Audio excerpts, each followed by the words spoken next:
So let's go to this article that used a cohort study. So as we mentioned before, there was an exposed group and an unexposed group. So in this case, the exposed group were those who had the national model along with accompaniment, which included home visits, food rations, transport stipends, and social support as needed. So it's the national model plus all of these additional features added into the model. And then again, as Neza mentioned, here are our 3 outcomes: attrition, retention with suppressed viral load, and changes in CD4 counts. I'm going to focus on, for the next few minutes, one outcome, and it was the outcome I asked you to think about in your discussion. And that is attrition. Attrition from the program in the first year.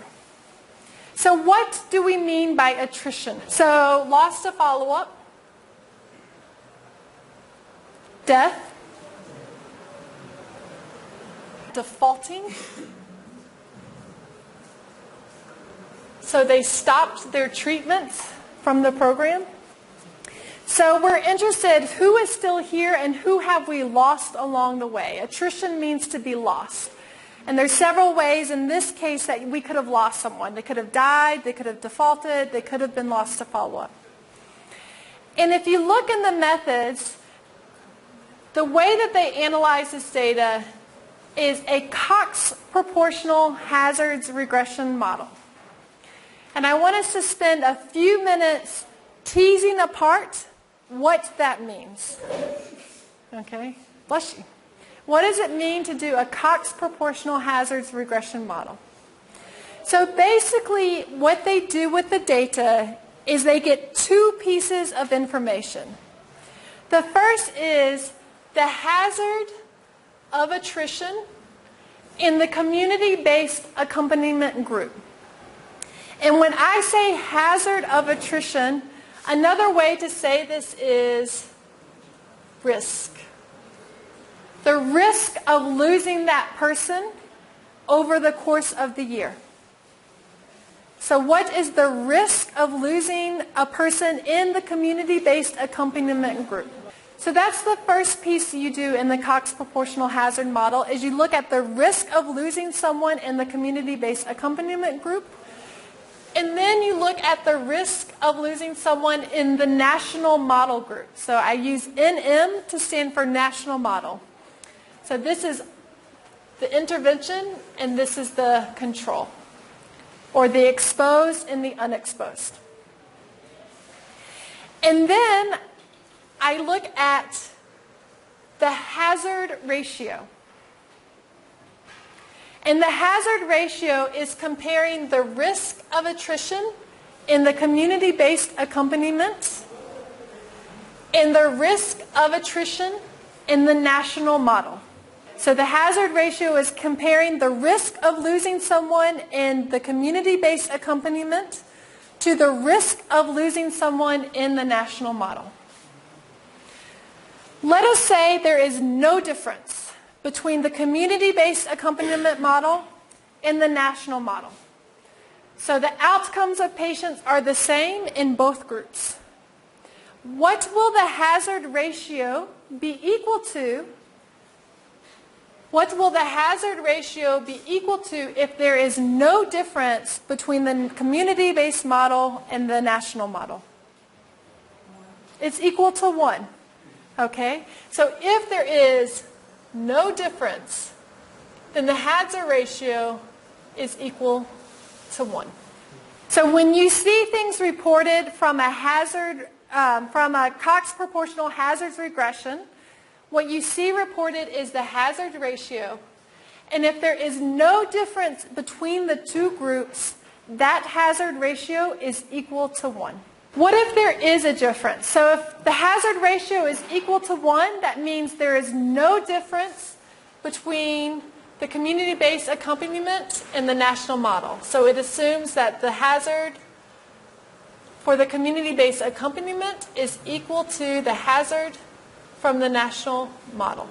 What do you think it means if the hazard ratio is greater than 1? This means that the hazard in group 1 is greater than the hazard in group 2, or for our particular example, that the risk of attrition in a community-based accompaniment model is greater than the risk of attrition in the national model.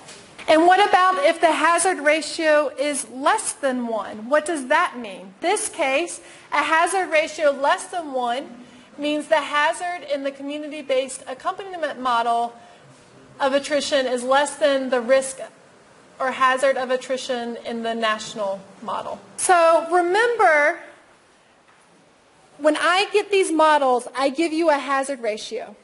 I give you a number. And that number is what we call our point estimate. And I give you that point estimate for the hazard ratio. So this is no effect. There is no difference between the community-based accompaniment model and the model for the national model. Here are my estimates, which I don't think are the truth, but I have this interval. Think for a second about the 3 ways my interval can look. In which of these do you think the hazard ratio is significantly different from 1? And in which of these do you think there is no evidence that it is different from 1? So B, and what else? C. So because the hazard ratio is significantly different from 1, I would say there is a significant difference between the 2 groups. Because remember, the hazard ratio is comparing 2 groups, and if they are the same, they are equal to 1. So this, I would say, is, for these 2, a significant difference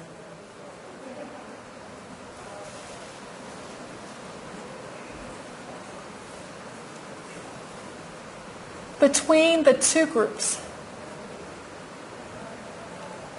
Because if they were the same, the hazard ratio would be equal to 1.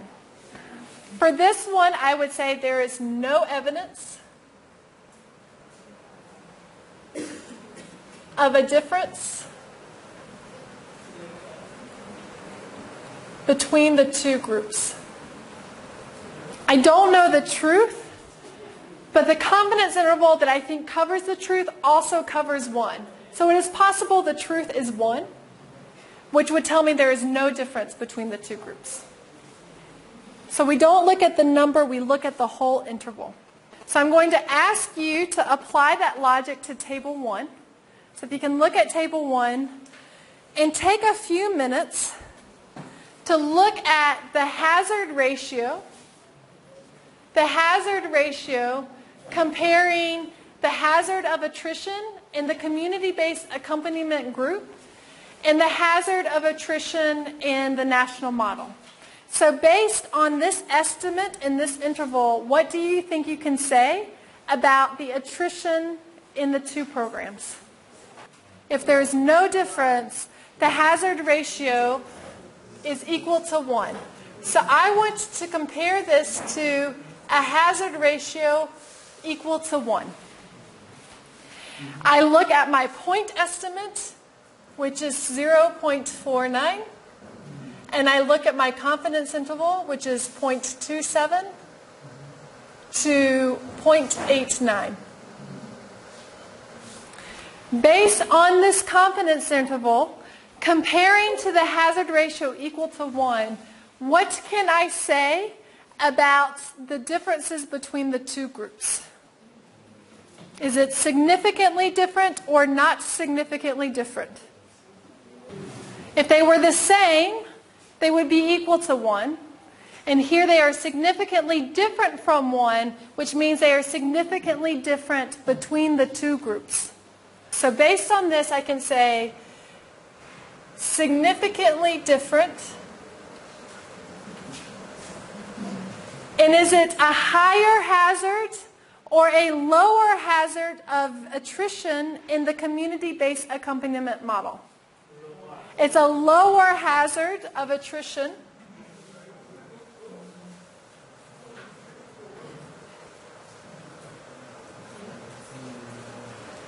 in community-based accompaniment. Lower because this is less than 1. If it was a higher hazard of attrition, this would be bigger than 1. You're going to see this again and again and again. Remember, for ratios, you're comparing it to 1. Always to 1. So this week we see hazard ratios. Next week we will see odds ratios. If there is no difference, it will be 1. So we are looking at how does the confidence interval compare to 1. In this case, there is no overlap, and so I say it is significantly different from 1, or significantly different between the groups, or significantly lower hazard in the community-based accompaniment model. Any of those things would be okay. Now you see, and I should have pointed this out more clearly because I saw some of you were trying to compare this. There's actually 2 hazard ratios that are presented. One is the univariable, and the other is the multivariable. And see that there are 2 hazards that are reported between the group. The univariable is looking at this relationship.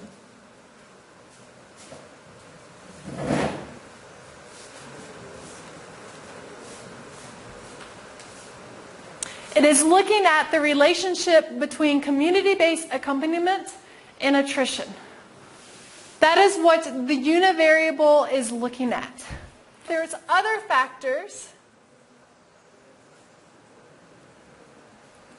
that may be related. And one of the ways that we control for confounding or control for these other factors is we put them into the model, and we call that a multivariable model. So a multivariable model is a model that is adjusting for confounders.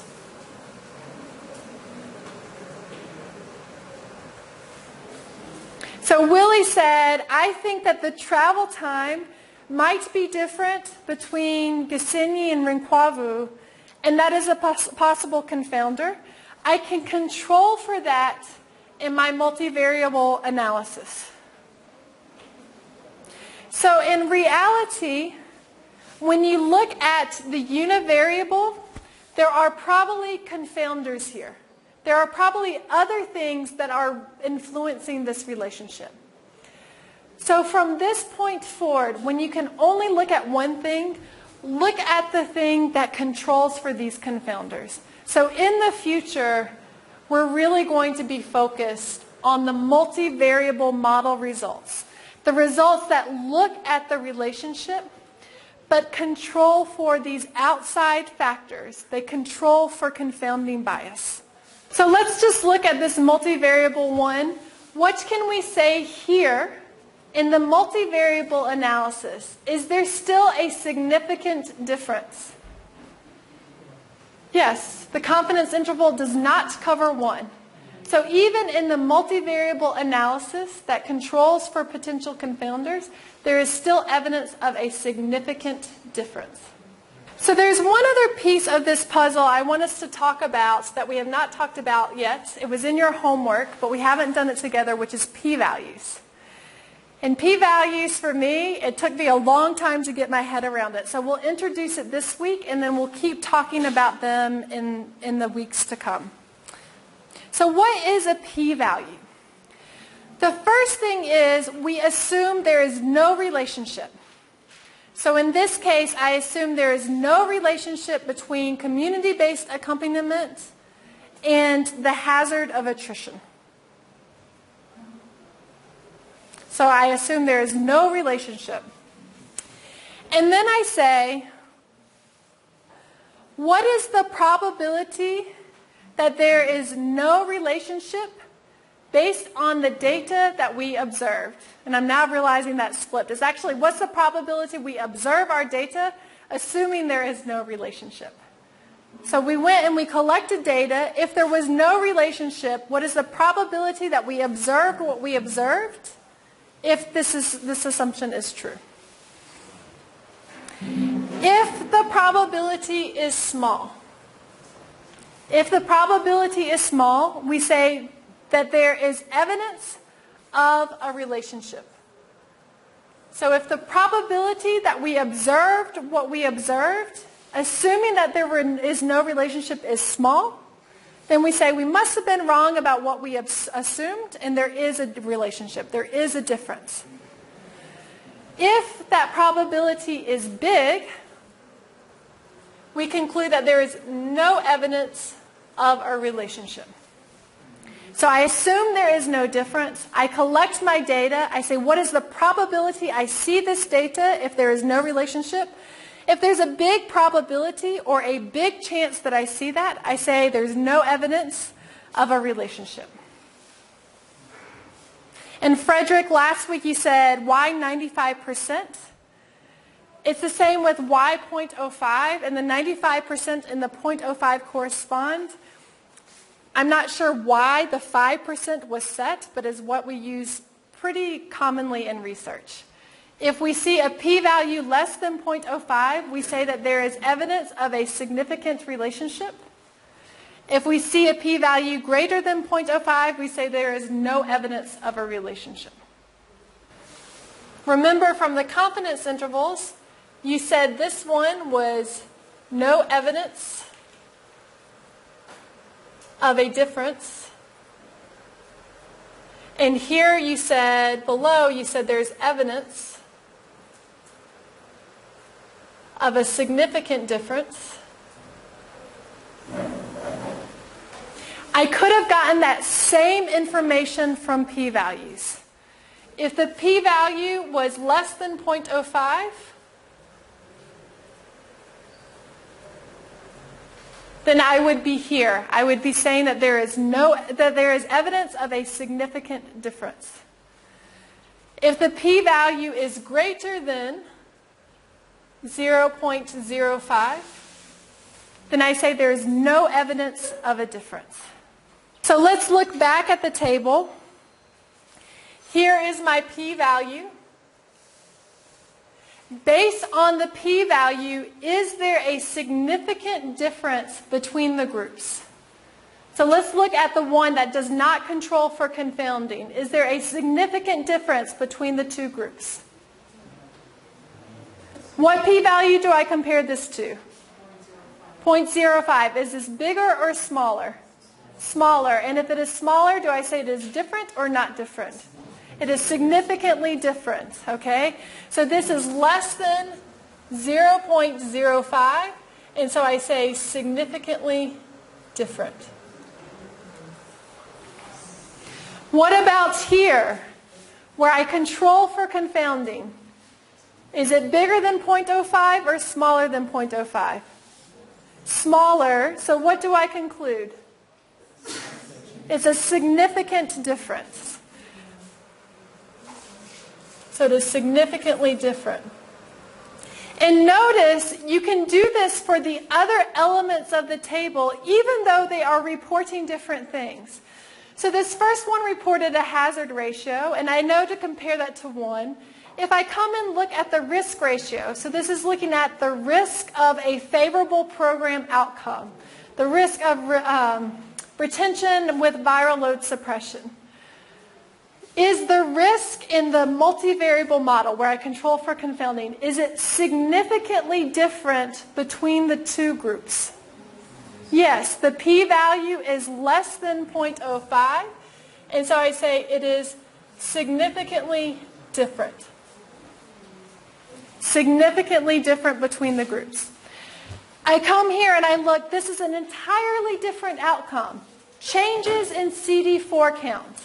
And it is looking at changes in the group that had community-based accompaniment to the group that did not have community-based accompaniment. Is there a significant difference in the changes of CD4 count between the two groups? So here I say there is no evidence of a significant difference. And so for some people, they'll say, I prefer confidence intervals to tell me if it is significant or not significant. For some people, they say, I prefer p-values to tell me if it is significant or not significant. And hopefully, by the end of the 10 weeks, you can do either. If I give you a confidence interval, you can tell me if it is significant. If I give you a p-value, you can tell me if it is significant. Because they give you the same information. So I just want to conclude with, in my mind, there are two main messages in this article that are very important. One is that rates of retention in Rwanda are very high. It doesn't matter if you are in the Ministry of Health model or if you are in the model that has community-based accompaniment. Retention rates in Rwanda are some of the highest retention rates of any program in the world. So Rwanda, national model, community-based accompaniment model, they figured it out. Like they have very good rates of attrition. The other take-home message is that community-based accompaniment. So if we take a strong model and we add on top of that support in the patient's home, and we add on top of that providing food packages if their food security is low, and we add on top of that giving counseling and social support if the families need it, then we observe significantly higher rates of suppression and significantly lower rates of attrition in those models compared to the models without that support. So those are hopefully the two messages that you took home. We see significantly lower rates of attrition and significantly higher rates of suppression in the community-based model compared to the model without the extra support. And then finally they conclude and they say that you need longer time periods. So we know at 1 year what happens to these patients, what happens to them at 2 years, what happens to them at 5 years. And so is there any added benefit of community-based accompaniment in the long term, or is it just in the first year? Maybe after the first year we can stop accompaniment and they do fine. We don't know, and we need to do that research.